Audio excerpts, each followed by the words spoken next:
जय हिंद दोस्तों बाबा साहेब भीमराव अम्बेडकर देश की उस महान हस्ती का नाम है जिन्होंने सैकड़ों साल से अछूत रहे देश के उन तमाम लोगों की लड़ाइयाँ, हक के अधिकार की लड़ाइयाँ लड़ी, जिन्हें हमारे समाज के कुछ सवर्ण जातियों द्वारा अछूत बना दिया गया था। उनके साथ भेदभाव किया जाता था, उनसे छुआछूत किया जाता था।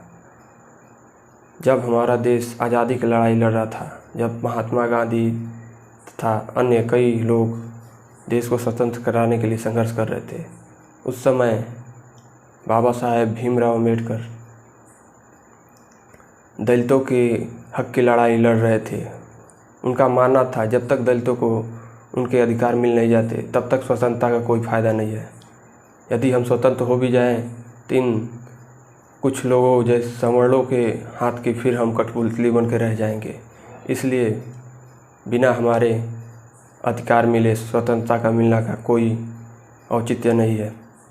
दोस्तों, इसीलिए बाबा साहेब ने दलितों के हक की लड़ाई के लिए आंदोलन छेड़ा, और न ही सिर्फ आंदोलन छेड़ा बल्कि उसमें जीत भी हासिल की। इसीलिए आज हमारे तमाम दलित भाई बहन स्वतंत्रतापूर्वक, सम्मानपूर्वक अपना जीवन व्यतीत कर रहे हैं। दोस्तों, उस महान पुरुष का जन्म आज ही के दिन 14 अप्रैल 1891 को हुआ था। इसीलिए प्रत्येक वर्ष पूरे भारत में बड़े धूमधाम से 14 अप्रैल को उनका जन्म दिवस मनाया जाता है। बाबा साहेब देश के अकेले उन व्यक्तियों में से हैं जिनका जन्म दिवस देश के हर कोने में, हर छोटे बड़े गांव शहर में, देश के हर इलाके में मनाया जाता है। वो भी बिना दबाव के लोग अपने प्यार से, श्रद्धा से उनका जन्म दिवस मनाते हैं। आइए उस महान पुरुष के बारे में हम कुछ बातें जानते हैं। वीडियो को लास्ट तक ज़रूर देखें और मेरे चैनल पर नए हैं तो चैनल को सब्सक्राइब कर दें। चलिए वीडियो शुरू करते हैं। बाबा साहेब का जन्म 14 अप्रैल 1891 को रत्नागिरी के मऊ गांव में हुआ था। उनके पिताजी का नाम रामजी राव तथा माताजी का नाम भीमाबाई था। दोस्तों, बाबा साहेब बचपन से ही बहुत होनहार थे। बचपन से ही उन्हें पढ़ने लिखने का बहुत शौक़ था, लेकिन निचली जाति के होने के नाते उन्हें बड़ी ही मुश्किल से, बड़ी ही तपस्या के बाद उन्हें शिक्षा मिली। बचपन में अपने साथ टाट जो नीचे बिछाया जाता है उसे लेकर जाते थे, और बच्चे जहाँ अपना चप्पल जूता खोलते थे वे वहाँ बैठ के पढ़ाई किया करते थे। उनके विद्यालय के सारे बच्चे उन्हें चिढ़ाया करते थे कि भीमराव महार है, दलित है और ये पढ़ने आता है। उन्हें मटके से पानी नहीं पीने देते थे। बचपन से उनके साथ भेदभाव किया जाता था। इन्हीं सब परिस्थितियों के बीच बाबा साहेब भीमराव अम्बेडकर का पालन पोषण हुआ, और इन्हीं सब स्थितियों को देखकर उन्होंने सोचा कि जब हम सारे मनुष्य एक जैसे हैं तो हमसे यूँ भेदभाव क्यों, छुआछूत क्यों, क्या हम मानव नहीं हैं? और इन्हीं सब चीज़ों को मिटाने के लिए उन्होंने निश्चय किया और उसमें सफलता प्राप्त की। प्रारंभिक शिक्षा होने के बाद बाबा साहेब ने महाराजा गायकवाड़ की सहायता से विदेश में जाके अपनी आगे की पढ़ाई जारी की। दोस्तों, महाराजा गायकवाड़ भी एक सवर्ण जाति के ही थे, लेकिन सारे हम सवर्णों को इसका दोष नहीं दे सकते, क्योंकि कई सवर्णों ने बाबा साहेब का सहायता भी किया था। उन्हीं में से एक है महाराजा गायकवाड़। और इसीलिए हमें किसी सवर्ण से शत्रुता का व्यवहार नहीं करना चाहिए। हो सकता है उनसे कुछ नासमझी हो गई हो, हमें उन्हें समझाना चाहिए। हमारे बीच विचारों में कुछ मतभेद हो गए हों, वो आगे चल के हम समझ जाएंगे, लेकिन हमें उनसे शत्रुता का भाव मन में नहीं रखना चाहिए।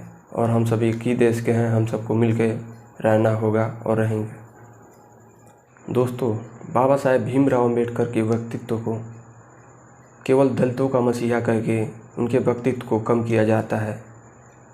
दोस्तों, बाबा साहेब भीमराव अम्बेडकर केवल दलितों के मसीहा ही नहीं थे, वे दलितों, पिछड़ों, महिलाओं तथा मजदूर वर्गों का भी अधिकारों को पाने में बहुत ही सहयोग किए। बाबा साहेब उन सभी वर्गों की सहायता किए जो समाज द्वारा उनके अधिकार छीन लिए गए थे, उन्हें उनके साथ भेदभाव किया जाता था। बाबा साहब महिला सशक्तिकरण पे भी बहुत काम किए। बाबा साहब ने श्रमिकों के लिए भी आवाज़ उठाई। दोस्तों, बाबा साहब एक मामूली परिवार में जन्म लेने के बावजूद बचपन से ही भेदभाव का शिकार, मानसिक एवं प्रताड़ना सहने के बावजूद उन्होंने विश्व के विख्यात विश्वविद्यालयों से अपना पेट काट कर अपना शिक्षा अर्जित किया और हमारे अधिकार के लिए गोलमेज सम्मेलनों में दहाड़ लगा के हमारे अधिकारों की मांग की। बाबा साहेब वायसराय के कार्यकारिणी में श्रम सदस्य भी रहे। वह भारत के प्रथम कानून मंत्री भी रहे। इस प्रकार बाबा साहेब ने अपने योगदान से देश व विदेश में अपना प्रख्याति हासिल की। दोस्तों, बाबा साहेब द्वारा लिखी गई उनकी थीसिस द प्रॉब्लम ऑफ रूपी, जिस पे उन्हें DSc की डिग्री प्रदान की गई थी, उसने हमारे सबसे बड़े बैंक भारतीय रिजर्व बैंक की स्थापना में बहुत ही योगदान किया था। दोस्तों, बाबा साहेब एक महापुरुष थे जिनकी तुलना करना शायद ही किसी के बस की है। उनके नाम के आगे इतने विशेषण लगते हैं जिसे बोलने के लिए भी रटना पड़ता है। वे शिक्षाविद, अर्थशास्त्री, वकील, नेता, कानूनवेत्ता, समाज सुधारक के साथ साथ राजनीतिज्ञ, दार्शनिक तथा हमारे समाज के बहुत बड़े उद्धारक भी थे। दोस्तों, वीडियो का अंत में बाबा साहेब के कुछ स्वर्णिम कथनों के साथ करना चाहूँगा, जिसे आप सुनिए और उसका अपने जीवन में अमल करिए। उन्होंने कहा था, हमारे विचार दृढ़ होने चाहिए। जब हमारे विचार दृढ़ होंगे तो आपको अपने मंजिल पाने में कोई बाधा डिगा नहीं सकती। दोस्तों, ये कथन कितना ही बढ़िया है, जिसे हम लागू कर दें तो सही में हमें अपने लक्ष्य को पाने में कोई भी बाधा हमें रोक नहीं सकती। उन्होंने एक और कथन कहा था जिसे मैं आपको सुनाता हूँ। उन्होंने कहा था, सबसे पहले हमें अपने अंदर आत्मसम्मान की भावना लानी चाहिए। जब तक हम अपनी अंदर आत्मसम्मान की भावना नहीं लाएंगे तब तक हमारा उन्नति नहीं हो पाएगा। दोस्तों, आज हमारा समाज कुछ चंद पैसों के लिए अपना वोट बेच देता है। उनके अंदर कोई भी आत्मसम्मान जैसी बात नहीं होती है। वे अपने आप को एकदम पहले से ही तुच्छ समझ के रहते हैं। वे अपने ही नसीब में मजदूरी, बेगारी करना मान लिए हैं। वे इससे आगे की सोचते भी नहीं हैं और इसी में अपना जीवन काट देते हैं और अपनी अगली पीढ़ी को भी इसी में ढकेल देते हैं। इसे आप आगे सोचिए और आगे बढ़िए।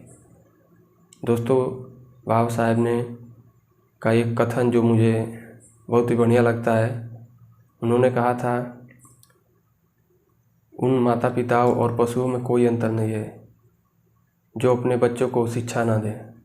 सही में दोस्तों, पशु जीवन कैसा होता है, पशु के भी बच्चे होते हैं। वे उनके साथ अपना जंगल में जीवन काटते हैं, बिताते हैं और मर जाते हैं। ऐसे ही यदि माता पिता अपने बच्चों को शिक्षा ना दे, उन्हें पढ़ाई लिखाई नहीं, तो पशु में और उन माता पिता में कुछ खास अंतर नहीं है। पशु भी अपने बच्चों को पैदा करके छोड़ देते हैं, इधर उधर चरते हैं, फिरते हैं, फिर मर जाते हैं। वैसे ही माता पिता के वो बच्चे भी हैं, लेबरई करेंगे, ये सब करेंगे और इसी में अपना जीवन काट के ख़त्म हो जाएंगे। इसीलिए आप अपने बच्चों को ज़रूर पढ़ाएं और बाबा साहेब के उस सपने को ज़रूर साकार करें। दोस्तों, बाबा साहेब ने शिक्षा के बल पे ही अकेले एक इतने छोटे परिवार से निकल के, एक इतने छुआछूत भरे समाज से निकल के हमारा समाज बदल दिया, करोड़ों लोगों की ज़िंदगियां बदल दी केवल शिक्षा के बल पे। इसीलिए दोस्तों, आप भी अपने बच्चों को, अपने भाइयों बहनों को पढ़ाएं और भारत को एक महान देश बनाने में अपना सहयोग करें। धन्यवाद।